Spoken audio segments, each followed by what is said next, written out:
இப்ப நம்ம எங்க நிற்கிறோம் அப்படின்னு சொல்லி பாத்தீங்கன்னா காத்தான்குடி கடற்கரையில நிக்கிறோம். ஸோ காத்தான்குடி கடற்கரைங்கிறது வந்து கிழக்கு மாகாணத்தில், அதாவது இலங்கையில கிழக்கு மாகாணத்தில் இருக்கிற மிக பெரும் கடற்கரைகள்ல அழகான கடற்கரைகள் ஒன்றுதான் காத்தான்குடி கடற்கரை.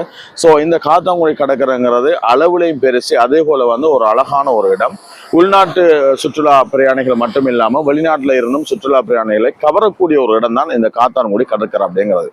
ஸோ சமீப காலமாக நாங்கள் பார்க்குறோம், சில சுற்றுலா பிரயாணிகள், அதாவது யூடியூபர்ஸ் மாதிரி வந்து இந்த காத்தான்குடி கடற்கரை மிகவும் அசுத்தமாக இருக்குது, இது வந்து குப்பையா இருக்குது, இலங்கையிலேயே மிக மோசமான அசுத்தமான கடற்கரை இந்த காத்தான்குடி கடற்கரை தான், ஏன்னா அந்த அளவுக்கு தேர்த்தியா இருக்குது, குப்பையா இருக்குது அப்படின்னு சொல்லி எல்லாம் வீடியோ போட்டிருந்தாங்க, நம்ம பார்த்தோம். ஸோ என்ன காரணம் அப்படிங்கிறதுக்கு வந்து நம்ம பதில் சொல்ல வேண்டிய ஒரு தேவைப்பாடும் கடமைப்பாடும் இருக்கு அப்படிங்கிறதுக்காக தான் இந்த வீடியோவில் நான் இந்த இடத்துல இருந்து உங்களை சந்திக்கிறேன். ஸோ காத்தான்குடி கடற்கரையை பொறுத்தவரையில இது ஒரு அதிகமான ஒரு சன நெரிசல் மிக்க ஒரு பிரதேசம் தான் காத்தான்குடி பிரதேசம். ஸோ இங்க வந்து காத்தான்குடி கடற்கரையை காத்தான்குடி நகர சபை அப்படின்னு சொல்லக்கூடிய ஒரு அரச நிறுவனம் தான் பராமரித்து வராங்க. ஸோ அவங்க இந்த காத்தான்குடி கடற்கரையை கிளீன் பண்றதுக்காக வேண்டி அதுக்கென்று ஒரு தனியாக பிரத்யேகமாக ஆட்களை நியமிச்சு அதுக்கான ஒரு மெஷினை வச்சு எல்லாம் அவங்க சுத்தம் பண்றாங்க. அதே போல இந்த கடற்கரையில வந்து அங்கங்கே வந்து டஸ்ட்பின் வச்சிருக்காங்க, குப்பை தொட்டிகள் எல்லாம் வச்சிருக்காங்க, குப்பை தொட்டி வச்சிருக்காங்க. அதே போல வந்து பிளாஸ்டிக்லயும் வச்சிருக்காங்க, அலுமினியத்திலயும் வச்சிருக்காங்க, யாரும் கலட்டிட்டு போக முடியாத அளவுல அலுமினியத்திலையும் குப்பை தொட்டி வச்சிருக்காங்க. ஸோ இங்க நடக்கிற பிரச்சனை என்ன அப்படின்னு சொன்னா, இந்த கடற்கரைக்கு ஒவ்வொரு நாளும் தினசரி வந்து பல்லாயிரக்கணக்கான மக்கள் வந்து வராங்க. காத்தான்குடி மக்கள் மட்டும் கிடையாது, வெளியூர்கள்ல இருந்தும் மக்கள் வராங்க, வெளிநாடுகள்ல இருந்தும் மக்கள் வராங்க. ஸோ வருகின்ற மக்கள் எல்லாருமே சில மக்கள், சிலரை தவிர அநேகமானவர்கள் பொறுப்பற்றத்தனமாக நடந்து கொள்றதுனாலதான் இந்த காத்தான்குடி அசுத்தமா இருக்கு அப்படின்னு சொல்லலாம். ஏன்னு சொன்னா அவங்க வார நேரம் அவங்க சாப்பிட்ற சாப்பாடுகளை, அதே நேரம் பிளாஸ்டிக் போத்தல்களை, அதே போல சொப்பின் பேக்குகளை, இந்த மாதிரியான குப்பைகளை குப்பை தொட்டி பக்கத்துல இருந்தாலும் கூட, அவங்க நடந்து போற பாதையில குப்பை தொட்டி இருந்தாலும் கூட இந்த குப்பை தொட்டியில கொண்டு போய் அந்த குப்பையை போடணும் அப்படிங்கிற ஒரு பொறுப்புணர்ச்சி இல்லாததன் காரணமா தான் இந்த கடற்கரை வந்து இவ்வளவு அசுத்தமாக இருக்க காரணம். ஸோ தினசரி அவங்களும் கிளீன் பண்றாங்க, நகரசபை அவங்களோட கடமையிலையும் செய்யறாங்க, காலையில அவங்க கிளீன் பண்றாங்க, இரவு நேரத்துல வந்து இவங்க குப்பையை போடுறாங்க, மீண்டும் காலை நேரத்துல வர யூடியூபர்ஸ் மாதிரி அந்த குப்பைகளை வந்து வீடியோஸ் எடுத்து இந்த கடற்கரை அசுத்தமா இருக்கு அப்படின்னு சொல்லி போறாங்க.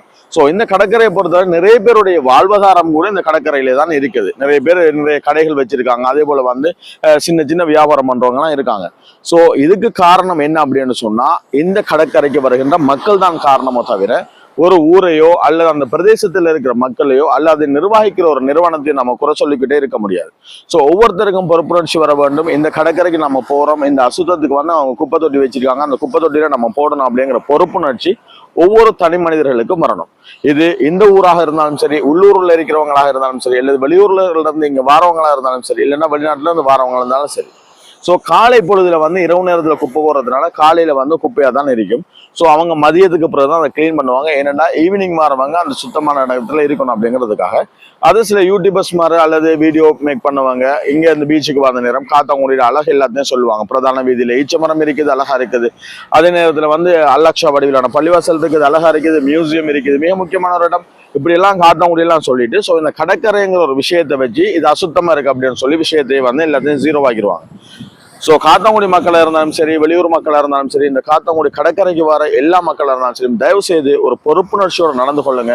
உங்களோட குப்பைகளை, வேற குப்பையை நீங்க எடுக்க தேவையில்லை, உங்களோட குப்பைகளை, நீங்க சாப்பிட்ட கழிவுகளை அந்த குப்பை தொட்டியில கொண்டு போட்டுருங்க, தயவு செய்து போட்டுருங்க.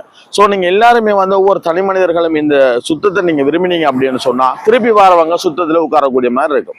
ஸோ இந்த கடற்கரை அழகான மணல், அழகான கடற்கரை, அழகான ஒரு இயற்கை வளம் காத்தான்குடிக்கு மட்டுமில்லை இலங்கைக்கு உரித்தான மிகப்பெரிய ஒரு பெருமதியான ஒரு சொத்து தான் இந்த காத்தான்குடி கடற்கரை அப்படின்னு சொல்றது.